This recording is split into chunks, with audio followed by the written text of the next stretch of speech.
Nicolas Faure was born in 1949. Originally from Neuchâtel, he settled in Meyrin near Geneva. Since 1991, he lives from his art, photography. He proposes projects of a very unusual nature to various museums and institutions. For a long time interested in people, today he prefers to concentrate on the Swiss countryside and its characteristics.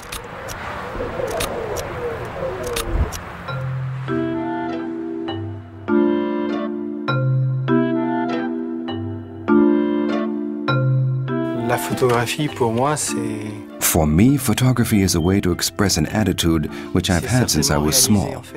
That's to say that I have always looked at, observed the world, and questioned the world. What is it that I do today when I'm taking photographs? I look and I question the world. Actually, I came to photography by accident.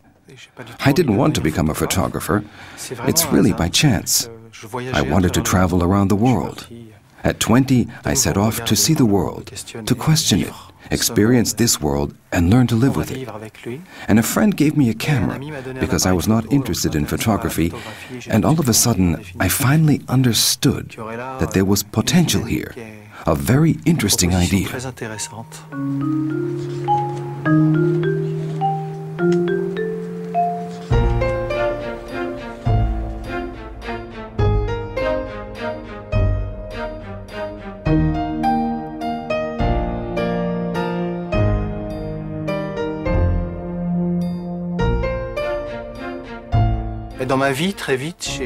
Very quickly in my life, I understood that photography corresponded to something very strong in me and which would awaken in me a questioning and a motivation to which I was particularly receptive.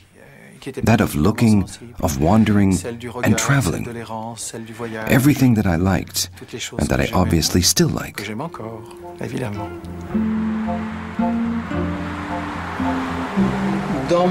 In my last project, I decided I didn't want people, because in fact I am only interested in the exterior. And for me to concentrate, to give it intensity, I didn't want to be distracted by a person moving around in the country.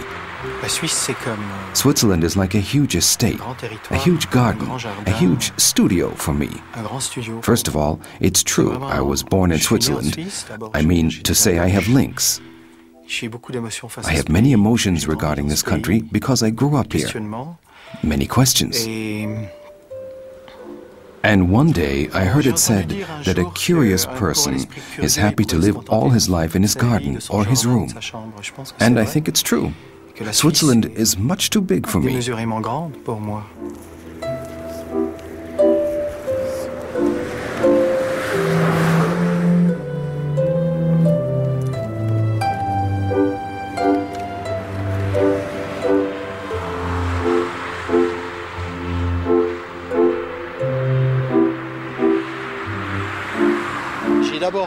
First, I began by working and taking pictures of the modern countryside around a theme which was the motorway. And this was a pretext to look at Switzerland along a line of concrete, and to find there these two ideas which I am always looking for, to understand identity and modernity, and obviously to develop around that a personal language, an aesthetic.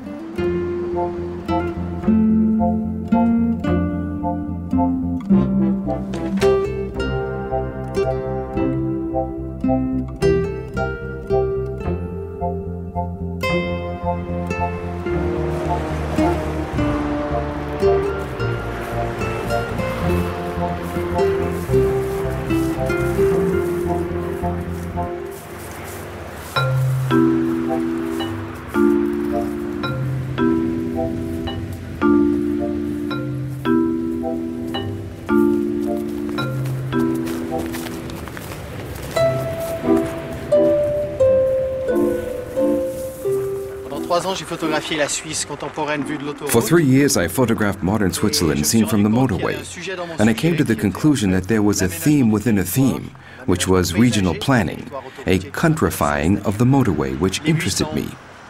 Like the bushes, the greenery, the structures and shapes created by the motorway and around the motorway. It's aesthetic, and the underlying ideas were actually a pretext for crossing Switzerland another time to see the countryside again in a different way.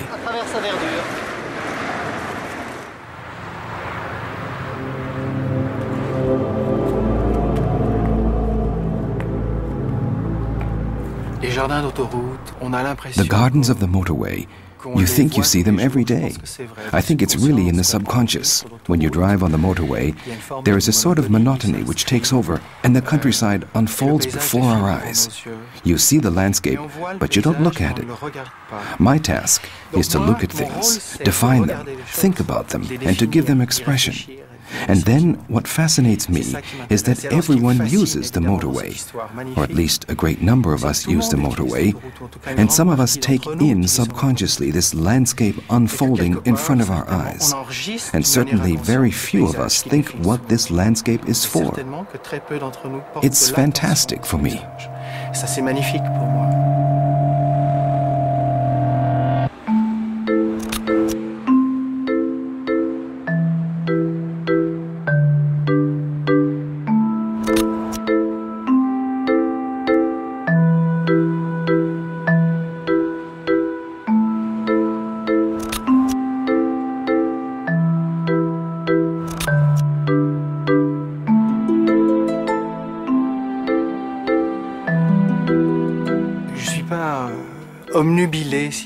I am not blinded, if you like, by the pictorial side of things.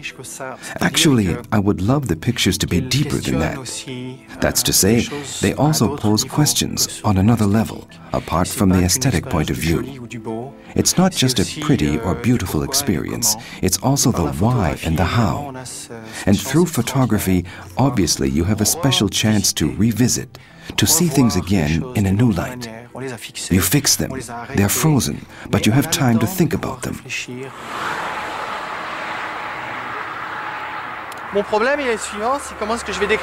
This is my problem. How am I going to describe this space? I perceive that if I take 3 steps forward, I don't see things in the same way at all. The pylons of the bridge become very, very important, and I am almost in the picture. If I move back a little, it reduces the height of the roadway, and the foreground becomes much more important. The yellow of the grass is much more important. In this picture, which is both simple and complex, there is another challenge for me. There are papers on the ground. A paper has blown from the motorway and is in the frame. Do I accept this coincidence or do I control it? I decide no. The idea is not mine, so I clear it away.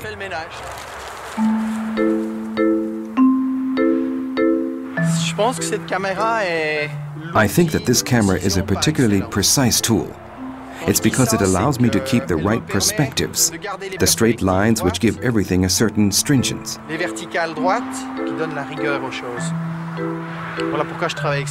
That's why I work with this camera. It gives me 9 by 12 negatives and allows me to make excellent quality enlargements.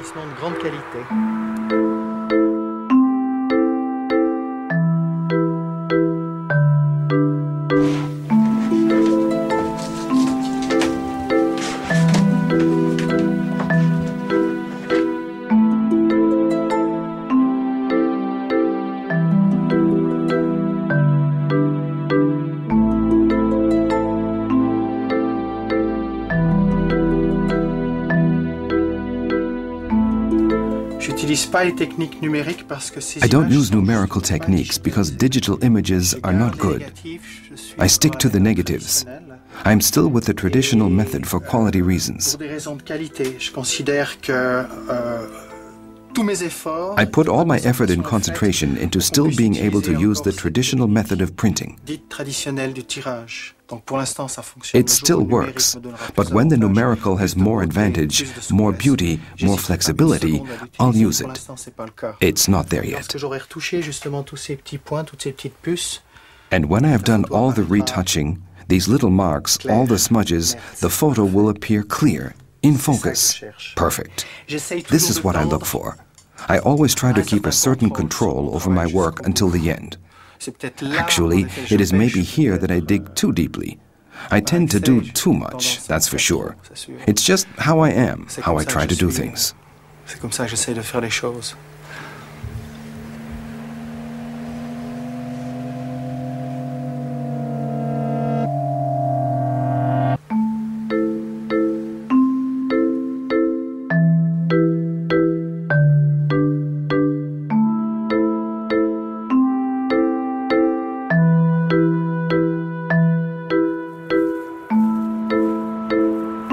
J'ai toujours utilisé la couleur.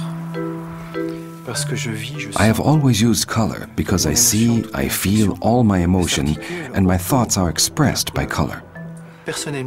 Personally, if I could only use black and white, I wouldn't be able to do photography. Up to now, I have described things in a lot of light. I have always insisted that the things are lit. I would say that I have done maybe 3 backlights in my life, an aspect of the world that I don't see, the world of shadow. I have never looked at that side. It fascinates me to go and see how I would react and what I might be able to do.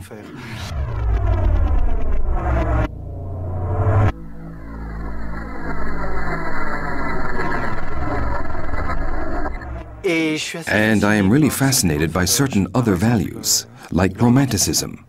Why? Because it is an experience I would like to have. A sort of revenge of sentiment over reason. I have been too rational and too calculating. I would like to loosen up a little, to wallow in my feelings.